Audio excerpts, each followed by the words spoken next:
There are threefold outlets to the positioning of God's creatures. Man in his nature was to occupy the highest realm over the earth. It is called the mental realm, the soul realm. It was a living soul. Now you have animals created to occupy the earth, and you have aquatic animals created to occupy the water. And by virtue of their creation, whatever they needed to survive and to exist is within the jurisdiction of their territory. What you are, what you're going through, your state of mind, your state, your physical state, and who you are currently is a function and a reflection of what goes on in your soul dimension. Your inability to function accurately within your mental dimension in relation to spiritual forces and the spiritual dimension would either make you a victim of a physical captivity or a victor of a spiritual elevation and glorious excitements.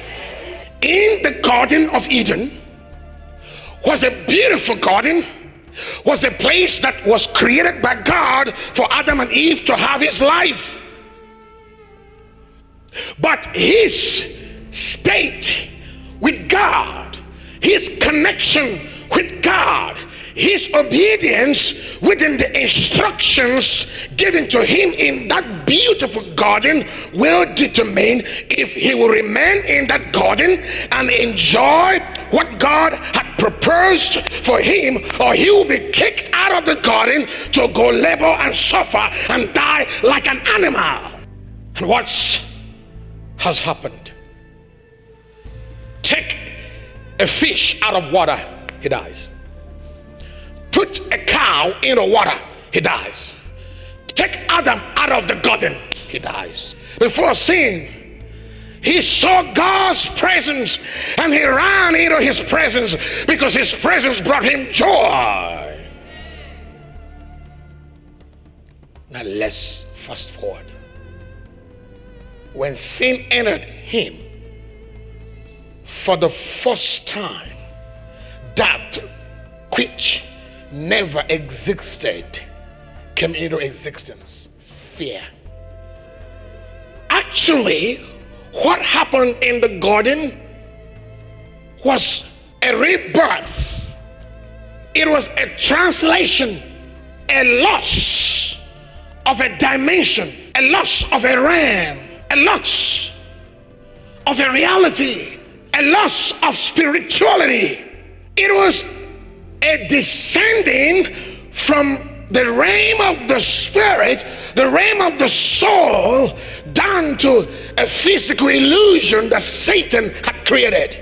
The moment one loses that consciousness, in the sight of God, he's dead, because there's no connection between him and God. God is no more his source of sustenance and existence. He's become self-existent, who subscribes his ideologies from Satan, who the Bible calls the prince of this world.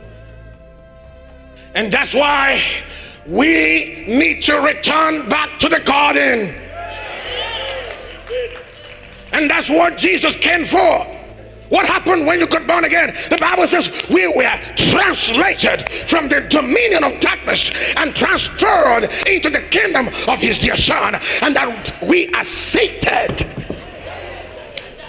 in the heavenly places.